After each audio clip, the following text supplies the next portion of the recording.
Radio Voix de Jeunes lamɛnbaga cɛ muso denmisɛnnin fara maabakɔrɔ kan ani maa minnu bɛ ni u bɛ k'an lajɛ réseaux sociaux kan nin wagati in na diɲɛ kɔnɔ diɲɛ fanda 4 bɛɛ lajɛlen na an bɛ dugawu kɛ an ka jamana ani jamana wɛrɛw ye jango bana min bɛ n'o ye coronavirus ayiwa ala k'an ka jamana kisi a bɛ jamana minnu kɔnɔ ala k'u kisi an bɛ candidat min kɛrɛfɛ sisan ni bɛɛ lajɛlen b'a dɔn Amadu Sangare nka ni bɛɛ ko a ma ko Zi dankɔrɔba in a y'i kanbɔ députéya nɔfɛ communicati kɔnɔna na ayiwa ka kɛ député ka don Assemblée nationale kɔnɔ ka communicati maaw kunun o kuma lahalaya fɔ an n'a mɛn o baro de la bi kun jumɛnw y'a to a y'i kanbɔ ayiwa n'a sigira a bɛna mun kɛ baro ninnu bɛna boli o de kan nka yan'o cɛ o kuma Amadu Sangare yɛrɛ k'i yɛrɛ ko fɔ maaw ye fɔlɔ candidat Amadu Sangare yɛrɛ ye jɔn ye salamu alaikum El Hadi wa alaikum salam ta'ala wa barakatuh jɛmukan lamɛnbagaw n b'aw bɛɛ lajɛlen fo ne tɔgɔ Hamadi Sangare ne ye communicati den n bɛ sigi ne Sebenikɔrɔ n faso bɛ Lafiyabugu ne ye UDD ka cɛbɔ ye n ye association jeunesse et alternance fana ka président ye faamuna Amadu Sangare ayiwa ni maa wulila i wuli kuma fɛ i se kuma bɛ nɔgɔya i ma n'o tɛmɛna ka bɔ yen sababu jumɛnw de y'a to kun gɛrɛngɛrɛnnen ni Amadu Sangare yɛrɛ y'i kanbɔ députéya nɔfɛ communicati la législative 2020 ne bɔ kun ye députéya la parce que n ka sigida y'a réclamé n fɛ u y'a ɲini n fɛ ko n ka n kan bɔ ka d'a kan n bɛ n'u cɛ bɛ cogo min na n bɛ wale minnu kɛ n bɛ hakilina minnu yir'u la ani n tagabolo donc ani jɛkulu minnu bɛ n nɔfɛ jama minnu bɛ n kɔ o ka laɲini kɛra ko n ka n kan bɔ députéya nɔfɛ a bɛ kɛ sababu ye ka jama ɲɛnabɔ u ka hakɛ caman sama ka s'u ma sigida kɔnɔ. ayiwa o diyara n ye n'o tɛmɛna ka bɔ yen munna Amadu Sangare yɛrɛ taara liste kan min ye UDD ani PSDA. n'i y'a jateminɛ ne ye UDD mɔgɔ ye mais société civile baara de diyara ne ye kosɛbɛ ne ni RPN UDD ne ni bɛɛ parti bɛɛ de don hakilinataw bɛɛ kelen n bɛ plateforme dɔ fana na n'o ye action républicaine pour le progrès ARP n'o ɲɛmɔgɔ ye cɛman Hubert Kulibali ye donc UDD o ye n ka parti ye mais ni association n b'o de baara dɔn kosɛbɛ parce que n'olu de kɛra baara caman kɛ ni hakili b'a la ne de kɛra IBK ka société civile président fana ye pendant la campagne donc n bɛ association de dɔn kosɛbɛ PSDA tali n fɛ n'i y'a ye ne ka colistier Ibrahim Fofana denmisɛnnin fitinin don ne ka association fana tɔgɔ association jeunesse et alternance donc denmisɛnnin tɔnw de bɛ n bolo PSDA président fana Ismaël Sako o fana ye denmisɛnnin fitinin ye donc an bɛ falen mun nɔfɛ ka don sigida kɔnɔ f'a ka kɛ ten ni denmisɛnninw ka taa n tun tɛ fɛ ka taa n fereke mɔgɔ la tɔgɔkolo bɛ mun kɔ nin ko la n ka hakilinata PSDA ta ye n'o ye parce que kɛnɛya b'u la denmisɛnninw don quoi. Amadu Sangare an y'o faamuya i ni denmisɛnninw ka taa ayiwa a kun dɔnna yalasa i kana na t'i ɲagami maa la maa min jɔ a tiɲɛnen don sigida kɔnɔna na n'o bɔra ɲininkali wɛrɛ min b'an bolo o Amadu Sangare yala kun an bɛ se k'a fɔ ko i ye baara jumɛn de kɛ sigida 4 n'a kɔnɔna na yan o baara n'o bɛ kɛ sababu ye k'a fɔ e b'i kanbɔ députéya yɛrɛ nɔfɛ walima i ka kanbɔli n'o tɛ ɲɔgɔn ye sira la i ye baara yɛrɛ de kɛ ni sigidalamaw yɛrɛ de ko k'i kanbɔ wa. Bibilɛ ne ka baara sigida kɔnɔ n b'a fɔ tuma bɛɛ n ko sigida den de bɛ sigida dilan mais sigida t'a den dilan alors donc ne bɛ sigilen Sebenikɔrɔ n bɛ communicati kɔnɔ donc n sigiyɔrɔ ko n kana k'i kana kɛ sebe ka t'i suma bin yɔrɔ jan ne ye baara caman kɛ n ka sigida kɔnɔ n t'a fɔ ni waso ye parce que n b'a fɔ bɛɛ ye ko n'i ye min k'i ka sigida kɔnɔ i kana waso n'a ye a bɛ komi ni den kɛnɛ tɛ jɔ a fa ma ka t'i disi gosi ko ba ko ne de bɛ n ka du balo ni mi ka du balo jɔn mi ka du balo place la donc ni sigida den ni baara minnu kɛ sigida kɔnɔ waso fɛn tɛ mais ka mɔgɔw ka faamuyali kɛ tɔw bɛ min fɔ la n bɛ na nin kɛ n ka projet n bɛ n ka programme ne tagabolo de y'o ye ne ka bɔ baara kelen de y'o ye donc ne ye baara mun kɛ ekɔliso dilanw b'o la misiri jɔw b'o la misiri kɔnɔnaw labɛnni b'o la ekɔliso banko ni kayiko denmisɛnninw ka kalanko b'o la kɔlɔnsɛnɛw b'o la fo ka bɔ forage sira dilan b'o la ka goudron tugu mɔgɔ t'a dɔn hali mɔgɔ min tugula ne ka baara kelenw don n tɛ se k'a bɛɛ fɔ ka ban n'i bɛ dɛmɛ mun di musokuluw ma denmisɛnninw fara ɲɔgɔn kan k'u bɔ sirakolon ni fɛnw kan u dɛmɛ u ka permis kow la mariage collectif ni fɛn nin bɛɛ ye sigida kɔnɔfɛnw nka bibilɛ a fɔ ninnu fɔli tɛ mani akane dawro ko fo o ka sa ne ka sigi ka fo mba akuma ke tugo do la abi komi akmbesra akana fo ko waso ni waso manka islameni waso manka donc wali kelo do ko mo ba fo tugo islameka ala tanu wa kala tanu ala ando ya kenye alhamdulillah nasiga ke nasiga ba ya nasiga ma fo mo ko mabe ni ala ino wa ki iga mangia sigida ani ka mango ya bebe nyoko dafe ni ka sigida boy numa imakadi ni uti boy numa imakago ne masawo ya ndige muna sigida kono we ni nga sigida de me de nga sigida de me wala donc me jekulu de me nte ngesi haramadi ni kele makobo dla donc te njo dongodo mena keta ne ba ke ni mun ke o yakli bolo ko meta je fetu ni meta donc o de yera ni mo wila ko amadi yera kata ni mun do ko na ba amadi o famna amba jira lambe bawla radio ni Facebook sanfɛ ka fɔ ani candidat de be masala la bi no ye Amadi Sangare no ko amakoze ono temana ka boye an karamɔgɔ Amadi Sangare yala edilla ki kambo kalata dɔ la communiqué kɔnɔna na min ye maaw k'i bolongɔni ɲɛsin edilla ka ko dɔ ye wa kɛrɛnkɛrɛnnenya na communiqué la wa no madelika kai ni mo chairman deme ka kai bon nous deme ka kai nous essayer sur ma jama jigifa chairman kera yere kunyini nai yere dlanai do kera sababu ni ka nyesu yere ma o de bekara be de kasa mulila ngati be mulila sisango nyere kana nyefe wala demanda kata jama ka hake nyini kana nai se yere kunyini nao yere kunyini nao ani ko to nyini nao bi to se ka nga jama sigida ndila ambo problem ko famuna o donc ma de ki kambo de ti afo na fa no temana ka boyini no Amadi Sangare ne kɛra député o kuma e bɛna proposition jumɛn de kɛ programme na communiqué maaw ye ni donna assemblée nationale kɔnɔ i ka programme bɛna kɛ jumɛn ka ɲɛsin population yɛrɛ ma d'accord bible mena fɛn dɔ fɔ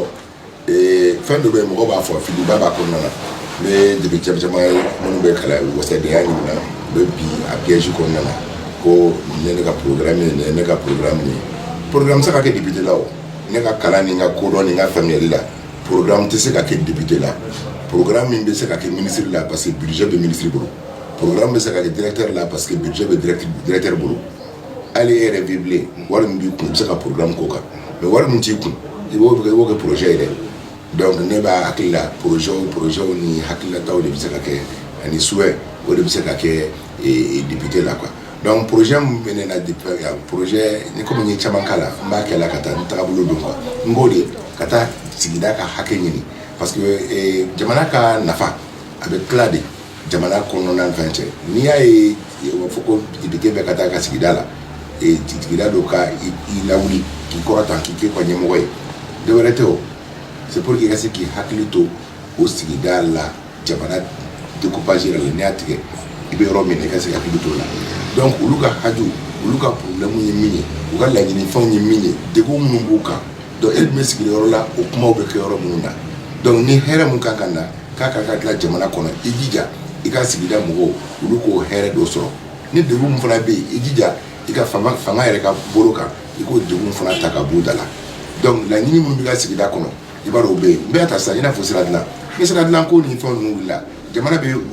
kilomètre hakɛ dɔ de di san bɛɛ min bɛ kɛ o calcul do fɛnw dɔnnen bɛ projet minnu bɛ na i b'o dɔn e b'a dɔn ko sirako dɛsɛ b'i ka sigida la i b'a dɔn gɛlɛya b'i ka sigida la i bɛ kɛ sababu ye ka taa o ministre ninnu fɛn ɲini parce que i ka sigida ye kɔrɔta k'i bila sanfɛ donc ministre minnu b'o baara la mɔgɔ minnu b'o baara directeur minnu b'o la i b'olu dɔn i bɛ t'olu de démarcher i n'olu bɛ taa kuma ka yira gɛlɛya min bɛ ka sigida kɔnɔ o de b'a fɔ olu de ma ko hakɛ o b'o cogo la o bɛ i n'a fɔ musow fɛn minnu bɛ na musow tɔgɔ la Mali yɛrɛ kɔnɔ député b'a bɛɛ kalama a conférence minnu na k'u ka baara kɛ i b'olu dɔn i b'u kibaruya dɔn u b'i dɔn u fana mago b'i la den fana bɛ t'olu démarcher ka yir'u la ka fɛn fana ka sigida la muso kɔlibatɔw bɛ yen gɛlɛya bɛ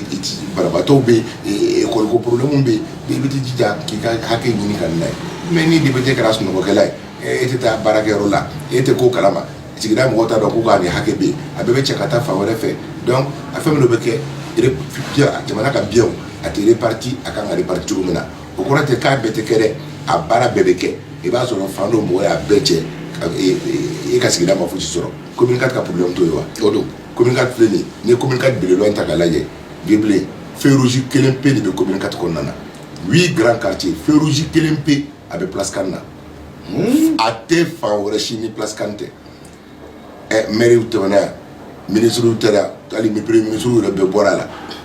ou be desero problème na bon commune 4 kono ta commune ena ta commune 2 la ta commune 3 la fambe ibe feuille fambe fete fere chaka janga boutique kono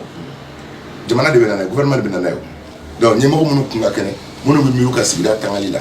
kanalila uli be wuli kata nyini fete parler kala yo fait ka du mo accident ni empêcher ka harama do la kan ni nakana mais angani commune ba ibe ni to ko bay nyala de ni jigoroni amdalay e la fiabu sebeni koro kalabambu taliko lasa jigoroni ibe ni to ko bay mbela de mba fi na fe kelembe de ba kono wanyoro fe fara ka sigi tukuni we kuma be fo we digina de fara meleke binaka kunga abe kalon kuma domina fe tour la yuma beliza ka rola kam domina fe tour la accident soumaira be soumaira donc accident te bana nga sigi da kono mais nga meru bena que ministre do bolo bala kono ina fo citoyen lambda ina fo n'importe qui haklita e boni hakwi mu fola be pa jama haklikuna mais ni wala ko do be kele be kuluna tikana o fera jama ka hakke do yi honorable aywa o fora kaba aw ngoni nyake honorable sawo amade sangare bi ma bi ibse ka fayana gele min be sigida nani na mo yere kanwa ko gele yere mu nyawa ibse ko fayana sigida nani na sigida mundo fanga be sigida muna ni mali yere konna commune be commune 4 kada anga assez 2000 nika ni flanke akaka dinye banki be bako ni mali yere banki ba be bako hotel ba be bako société téléphone qui société Orange Malitel Telecel ni bedi ba onga sigida konna na ani assurance ba bebe nga anafa foshi te onga sigida to ko de aucun réjouissement anga sigidaka hali alamata yoro joshi anga muso to soro ko bo commune yoro de la kano baraka anga sigidaka nana ni service un bela force chobi ko be sigida yoro mona pour la demata castel yoro mais ni nyemo nyene moti o tse ka to ko force so ni no fe o tse ka téléthon fe o tse ka bo fara ni onka ka yo fara ma kan nay donc o kele me kele aba on bara kadam fa ka fara mun ka tukuni ka fara koli yɛrɛ ka ne regroupement mun kɛ ɲɛ tɛra yɔrɔ min na ka yɔrɔ 400 ne boliboli mun kɛ yɔrɔ ni ɲɔgɔn cɛ bɛɛ da bɛ kuma kelen na baarakɛbaliya musow ka gɛlɛya min muso la jiko gɛlɛya commune 4 kɔnɔ Bamako district kɔnɔ ninnu ye fɛnw ye an kan ka solution porte minnu na joona surtout min y'a la jiko ye a n'a yelenko parce que yelenbaliya a bɛ na ni insécurité ba de bon n'i y'a lajɛ ampoule ni kelen te dewre parce que mogo be éclairage public sera facture électricité bela pour en facture bela mogo be taxi do sera afuma éclairage public donc an nga se ka ampoule ke ka éclairage public nati ni a ampoule tete bene dewre te wa mogo ni du wa bisaba hal ne sigida do ngere fra ni won doro muso ko bolba de ko ke mais ita nga commune ni kono ite ampoule kele menene ya ite forage kele donné ya ko ye ato elu ka barakele député ka barakele ou bien maire ka barakele iba be me fa karsa dinga ta dinga broma jabu de afota fana ni dinga be ya famia bon ni ci la be bon ni kele ni mu nyetuguni ko député ou bien maire ou bien ministre au forage ke iba so toro ka ere ka so kofe ou bien afa so kofe e ko mo ke sigilai yo ki redi donc tigida in sengene be ka dani munde ka ni gela chama de ba kono ne ko fokala ni sababu de kan ngela ndo ya kataka bana honora amade sangare o jarayi amada lambe ba kloka abe député anyini de no fe mais amake député folo na ba no fe communicateur ko nana no temana ka boye minye jatemine chairman ke baw ya jira politique buna kun kan nyine ka fo ko balana ko be aywa surprise be communicateur aywa député kalata la nyine ko surprise bala de ebo hakilina partager wa non ne te de surprise maro ko lawo ne bora ni no fe akacha la fe mbata nte kuma la ko parce que ni nga sigida de bela jelen benaka ko ne kana donc wala ma do me fo ne be do reme ko ta fula butu te da alquran ka kata kala ko tu kali qur'an ka ko ni kara an kara député an bɛ jɛ an ka san 5 sara kɔ ni ye ka jamana yɛrɛ sɔsɔ de o kuranɛ kalo bɛ wa ka taa kale tɛgɛ da kuranɛ ka bɔ ka t'o filmer k'u kale ko n'olu kɛra député k'olu bɛ jɛ san 5 sara kɔ mais nin tɛ kodɔnbaliya ye parce que i bɛ sara n'i y'a jamana y'a yira k'a fɔ jeli kan ka nin sara hakɛ sɔrɔ o kɔrɔ i wɔsi de don i ka baara kan ka bɛn o sara hakɛ ma n'aw nana k'aw jɛra o kɔ aw bɛ bi dɔn aw bɛ sini dɔn wa kale kun kuranɛ k'aw la a ma se ka kale o n'i bɛ mun kɛ i k'a kɛ o ye mun kɛ ka tɛmɛ u ka se k'o fɔ dɔrɔn parce que i bɛ sigida kɔnɔ sigida k'o ye sigida den i wulila k'i bɛ